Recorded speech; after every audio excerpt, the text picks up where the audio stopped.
Estamos de volta com o programa Consciência Humana, um programa para mentes inteligentes, corações livres e pessoas apaixonadas pela ideia de um mundo melhor, sempre lutando pelo bom, pelo justo e pelo melhor do mundo, mais que um programa, um gesto de amor e fé na inteligência humana. O programa dessa semana continua com as suas entrevistas especiais com os nossos parlamentares estaduais, os nossos deputados, para que você possa conhecer um pouco mais do perfil humano, do pensamento, da reflexão filosófica, da história desse deputado e da opinião, da visão política que ele tem acerca da reforma política que é apontada como a saída do brasileiro, do Brasil, desse momento conturbado que o Brasil vive. O nosso entrevistado dessa semana é o deputado Robert Gil Magalhães, deputado hoje pelo PDT, deputado estadual, deputado que já tem uma longa história dentro da seara política, dentro das discussões, dentro da contribuição que os políticos devem dar à sociedade, porque a função política que nasce na Grécia, que nasce lá na polis, é a função de agregar, é a função de colaborar, é a função de servir. A CNBB, inclusive, lançou aí a campanha da fraternidade, eu vim para servir, e o arcebispo-geral disse que uma das discussões que a igreja deveria ter era justamente da conscientização política. Deputado Robert Gil, prazer estar conversando com o senhor, seja bem-vindo ao nosso programa.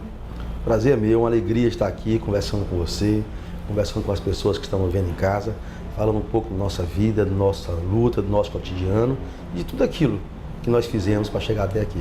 Deputado, todo mundo conhece o Robert Rios, deputado Robert Rios, que foi da Polícia Federal, que trabalhou muito forte aí num grande momento do Piauí, que foi com relação ao crime organizado no passado. E às vezes pouca gente sabe que o Robert Rios começou a vida dando aula de história. Conta um pouquinho disso pra gente. É verdade, eu terminei o cursinho no Meta, ingressei primeiro no curso de Direito, em 79, e em julho de 79, no mesmo ano, ingressei também na Universidade Federal no curso de História. Naquele ano foram 2 vestibulares, um em janeiro e um em julho. Eu passei em janeiro para Direito, em julho para História, e comecei a dar aula de História nos cursinhos. Fui professor de vários cursinhos naquela época, eu era pouco mais do que um menino, tinha menos de 18 anos de idade, mas foi um período muito produtivo da minha vida, de muita experiência, um período muito bom. Mas pena que tenha sido curto, porque logo em seguida, um ano e meio depois, eu fui para Brasília fazer o curso de agente de Polícia Federal. Eu sou rapidamente, se o senhor começa menino como professor, também começa ainda muito jovem como policial. Quando o senhor lembra desse seu princípio de vida nesse curso da Polícia Federal, o que o senhor lembra? O que é importante do Robert Rios, que naquele momento existia como sonho, como aspiração, como expectativa de vida? Ora, me lembro muito da luta, do sacrifício. Eu morava no Barrocão, ia a pé até o colégio Elias Torres, naquele sol quente de quase 1h da tarde. Aí eu dava uma aula na Elias Torres de História, de 1 a 1h50, saía do Elias Torres para Frei Serafim, pegava aquele camilão, o ônibus, até a universidade, para assistir a aula de matemática às 2 horas. Então, todas as vezes, todas as aulas de matemática, eu chegava atrasado, porque não dava tempo. E contei com a simpatia do professor, que um dia reclamou do meu horário, e eu disse: professor, felizmente eu tenho que trabalhar, eu tenho que me manter. E ele disse: mas você também tem que aprender matemática. Eu digo: eu acho que essa fase da matemática que eu já sei, já aprendi. Ele disse: então vamos testar. E ele me fez um teste e disse: você não precisa assistir minhas aulas. Foi aí que eu pude dar minha aula sossegado em Elias Torres. Mas eu nunca deixei a história. Nunca, num dia da minha vida, deixei a história. Eu viajo o mundo todo para aprender história. Eu passo o tempo todo comprando livro de história, estudando história. Eu sou impressionado com biografias. Estudo biografia, acabei de ler os 3 volumes do Lira sobre a biografia de Getúlio Vargas. Então eu sou impressionado. História para mim é minha vida. Eu estudei Direito, mas eu nunca fui impressionado de Direito como eu sou em História. História para mim é o amor da minha vida. Não tem um dia, na minha cama, do lado da minha cama, são vários livros de História. Eu chego em casa, já pego um livro, já começo a ler. Tem dia que eu me impressiono tanto que eu fico amanhecendo um dia e eu lendo meu livro de História. Eu sou louco por História. Bom, dentro dessa paixão que o senhor tem pela história, deputado, de que forma o senhor entende, por exemplo, que o conhecimento histórico ele poderia modificar a mentalidade do brasileiro? Será que o brasileiro conhece de fato a sua história ou nós estamos muito longe disso? Quem não conhece a história não sabe nada sobre a vida. A vida da gente está na história. É você analisando os fatos do passado, o que aconteceu no passado, é que você pode entender o presente e que você pode programar o futuro. Então a história, embora ela não se repita, certo? Ela é cíclica, certo? Ela tem as aparências. Olha, quem vê hoje o Brasil todo, essa confusão nacional, essa briga política do Brasil, imagina também o mesmo clima que aconteceu em 1954 com Getúlio Vargas. Esse período do Brasil é muito parecido com aquele período que levou Getúlio ao suicídio e que mais tarde, 10 anos depois, vai gerar a ditadura de 64. Então é preciso estar de olho na história, é preciso conhecer com profundidade a história, para poder analisar muito bem o que é que está vindo agora aqui no presente. Deputado, o seu pai é um grande historiador. Eu queria que o senhor falasse um pouco do seu pai e a influência que ele tem na sua vida. Meu pai, professor Magalhães, tem 87 anos de idade, esse ano vai fazer 88, ainda está vivo. Eu acho que é o maior historiador do Piauí hoje vivo. O Piauí tem grandes historiadores e muitos deles foram mestres do meu pai. Mas meu pai hoje eu acho que é o maior historiador vivo. Meu pai costuma me dizer que ninguém aprende história ou sabe história com menos de 80 anos. Então, na visão dele, eu estou muito longe para aprender história. Mas meu pai tem 87 anos, passou a vida. Meu pai é da antiga Faculdade de Filosofia do Piauí, da FAFI. Então, ele é daquela turma. Meu pai é colega do Alferraz, que também era um grande historiador, é colega do Pedro Ribeiro, que é um grande historiador. É uma turma naquela época que gerou os maiores historiadores do Piauí. Então, meu pai, para mim, é uma pessoa mágica, pessoa muito amada. Meu pai, nós somos 9 irmãos e os irmãos todos vivendo em torno dele, ama demais, é uma figura muito linda, muito gostosa e o maior exemplo de toda a minha vida. Deputado, o senhor tem essa trajetória de vida e aí o senhor começa um trabalho muito árduo, né, como alguém da fiscalização ali dentro da Polícia Federal, passa por um período de investigação que muda a história do Piauí e chega até a política. Eu queria que o senhor narrasse um pouco essa sua chegada à política, como é que o senhor vai consolidando na sua cabeça que é importante o Robert Rios se tornar um homem público. Eu saí da história, de professor, uma família de professor, meu pai é professor, tenho 8 irmãos, todos 8 professores, eu era professor, saí dali ainda menino para a Polícia Federal. E a Federal era uma polícia diferente, porque ela dizia que lá não era força, lá era inteligência. Então eu me sentia à vontade de estar numa polícia que usava a inteligência e não a força. E fiquei muito tempo na Polícia Federal. Fui de agente até superintendente da Polícia Federal. E tem um caso que é curioso. O máximo de tempo que um superintendente fica no cargo no Estado são 2 anos. Você pode observar que nenhum ficou mais do que 2 anos. Robert Rios, eu fiquei aqui 5 anos e meio como superintendente. É um recorde que eu acho hoje quase impossível de ser quebrado. Eu comecei como superintendente, comecei um trabalho de crime organizado e a Polícia Federal achou por bem me deixar aqui, não mexer naquilo para que o trabalho fosse continuado. E em 2002, fim do meu trabalho, concluído meu trabalho, eu não era mais superintendente, eu já estava prestes a completar meu tempo de serviço na Polícia Federal e migrei para a política. Fui candidato a deputado federal, não logrei ser eleito, mas continuei. 4 anos depois eu fui eleito deputado estadual e depois fui reeleito mais 2 vezes sucessivamente. Estamos aqui. 2 vezes eu fui de governo, agora estou aqui na trincheira da oposição, lutando muito. O importante para o político é que o eleitor não se envergonhe de ter votado nele. O político não faça vergonha ao eleitor. O político seja um espelho da sociedade, seja alguém que a sociedade possa confiar, que o povo possa confiar. Ele não pode andar nas ruas, no supermercado, nas feiras, nos ônibus, e um dedo apontar que ele é ladrão, que ele é desonesto, que ele é corrupto. Então eu acho que isso que está tirando da política essa coisa boa, essa coisa bonita. Certo? O político não pode ser uma figura escandalosa, que vive em escândalo, de escândalo. O político ele tem que ter um compromisso com a sociedade, ele tem que ser aquele condutor da sociedade, aquela voz que a sociedade pode confiar, aquela pessoa que a sociedade confia, como confia num padre do bairro, no pai da cidadezinha, aquela pessoa que o povo possa pedir conselho, que o povo possa pedir ajuda, aquela pessoa que possa socorrer o povo, que esteja conduzindo o povo em sua luta. Mas infelizmente tem algumas pessoas que ingressam na política para emporcalhar essa história e muitas vezes a pessoa confunde um com o outro, toma o todo pela parte, a parte pelo todo, cria essa confusão global e é isso que vive o Brasil hoje. Deputado, pegando um pouco desse sentimento agora que o senhor traz, com essas suas palavras, dessa análise geral que o senhor faz, o senhor tem arrependimento de ter entrado para a política? O senhor acha que poderia ter feito mais? Ou o senhor acha que de fato cumpriu a sua missão? Eu não sei, eu não diria nem arrependimento, mas talvez seja o pior quadro de toda a minha biografia. Eu não tenho da política o mesmo orgulho que eu tinha como professor, eu não tenho da política o mesmo orgulho que eu tive como policial federal, mas eu acho que nós temos que ter a coragem de dar a cara a tapa, ter a coragem de enfrentar os problemas.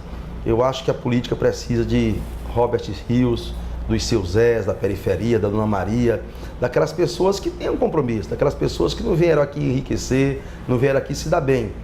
Não é um jogo do vale tudo. A política tem que ser um jogo de amor, nós temos que estar fazendo alguma coisa por amor.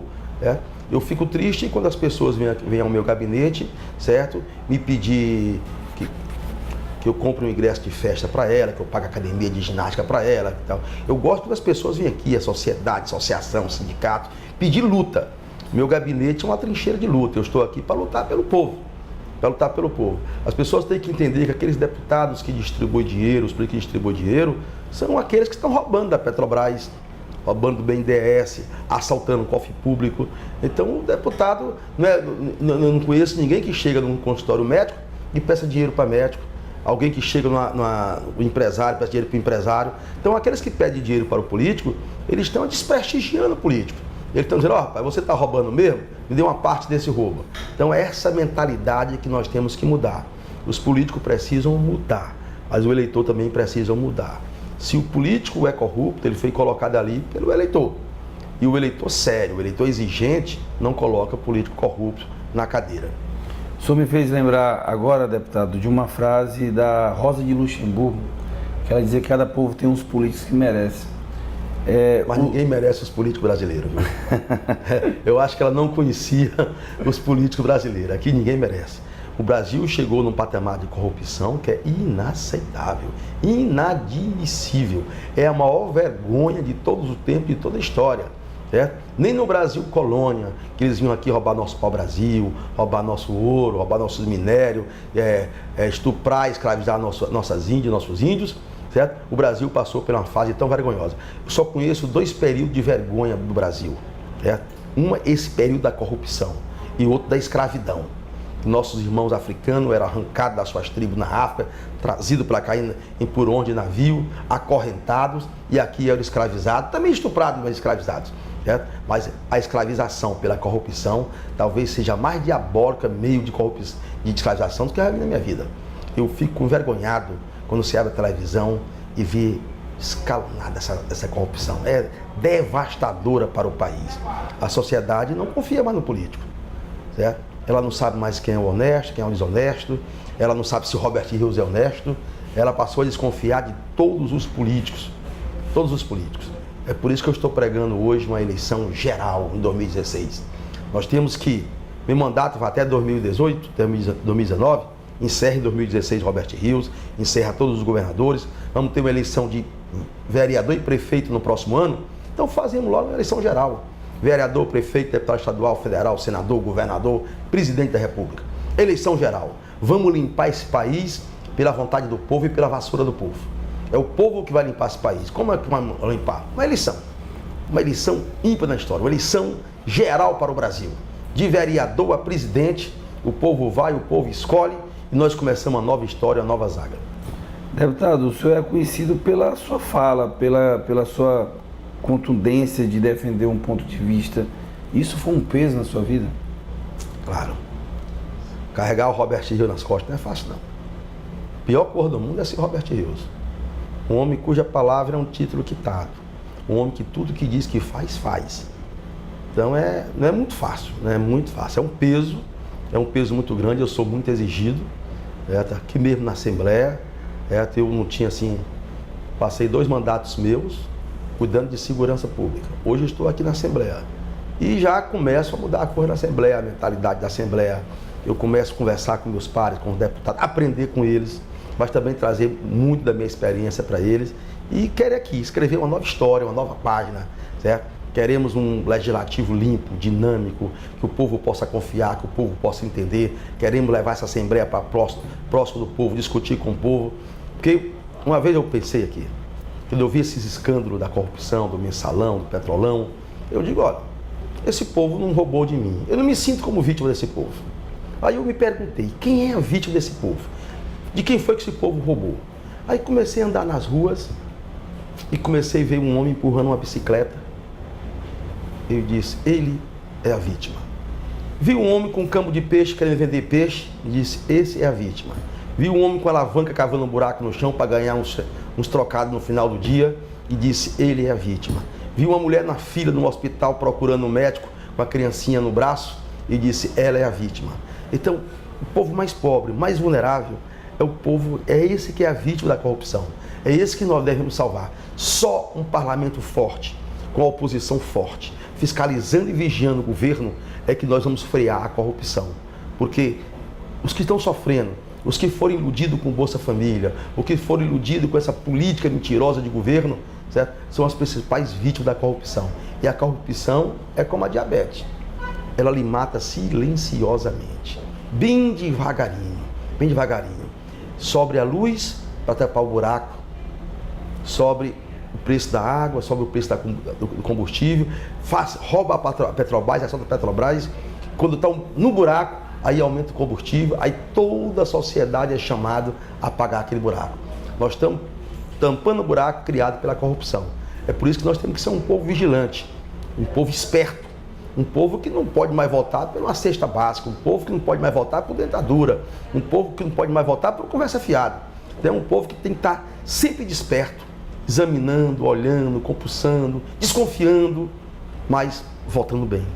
Deputado, mesmo sendo difícil carregar o Robert Rios, eu observo que as suas relações com seus pares, as suas relações com seus amigos, e aqui eu falo com uma queen que olha de longe, é muito amistosa. Né? Ou seja, às vezes aquele Robert Rios contundente que todo mundo está vendo ali, discutindo, defendendo um ponto de vista, não imagina que por trás daquilo tem um Robert Rios que fica sorrindo, que brinca, que é torcedor de time de futebol, que sabe bater um papo, que escuta a sua música, né? Que tem uma relação boa com a família. Ou seja, como é que o senhor consegue assim, ter essa postura e ao mesmo tempo conservar a sua vida íntima junto com as pessoas que são importantes para o senhor e levar para elas o amor que o Robert Rios precisa levar? A maior parte das pessoas conhece Robert Rios pela mídia.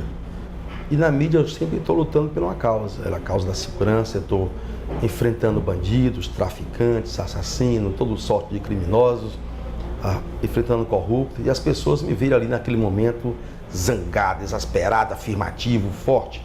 Mas eu sou uma pessoa muito doce, extremamente brincalhão, amante de música. Minha vida toda gira em torno de música. Eu sou presidente do Clube da Música, minha casa é um lugar de música. Eu coleciono todos os instrumentos, não toco nenhum. Mas eu acho que não tem mais nenhum instrumento que não tenho na minha casa. Quando um tocador chega na minha casa, o instrumento está ali. Então eu sou uma pessoa que adoro música, eu amo música. Os meus amigos são tocadores, são cantores, são as pessoas da noite, os boêmios. Embora eu não frequente a noite, só frequento na minha casa, mas ali na minha casa é um ponto de encontro de músicos. E aqui não, na Assembleia eu estou sempre brincando, eu sou brincalhão, eu sou piadista, eu conto uma piada, perto de mim, quem tiver está sempre rindo, sempre alegre, satisfeito. É o Robert Rios que quem está por trás da mídia não conhece, não vê.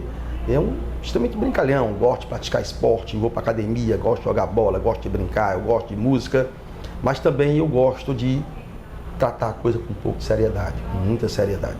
Então, para encerrar esse bloco rapidinho aqui, algumas perguntas rápidas. Deus para o senhor? É tudo. Não existe um mundo sem Deus.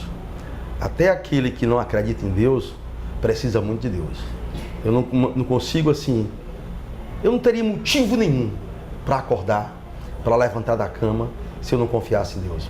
Sua família, deputado? Minha família é uma mágica, minha família é aquilo que me ampara, é aquele meu norte, é aquilo que me freia, é aquilo que me acelera, é aquilo que me bota para frente, é aquilo que me faz parar. Meus filhos são muito amados, minha mulher, meus 8 irmãos, meu pai, minha mãe que não está mais aqui, mas continua sendo amada do mesmo jeito. Família é uma parte de Deus. Um sonho que ainda lhe motiva a dizer assim, eu tenho que realizar isso? Transformar a sociedade, tirar o sofrimento das pessoas, limpar, acabar o crime, que todos fossem solidários, que todos se amassem, que as pessoas não assaltassem uns aos outros, não matassem uns aos outros. Quando o senhor olha um brasileiro, aquele brasileiro comum que o senhor acabou de citar, que empurra a bicicleta, que está cavando o chão, quando o senhor olha assim de frente, qual o sentimento que vem ao Robert Rios? Revolta. Porque aquelas pessoas estão sendo roubadas, estão sendo assaltadas, estão sendo enganadas. E é para esse tipo de brasileiro que existe o Robert Rios. Bom, você que está acompanhando o programa Consciência Humana, esse foi o primeiro bloco com o deputado Robert Rios, onde ele trouxe um pouco do perfil da sua própria vida, da sua intimidade, dos seus pensamentos. A gente vai por um rápido intervalo e já já a gente está de volta conversando com ele agora sobre filosofia, pensamentos, conjuntura, ideias políticas. A gente vai ali, mas volta já.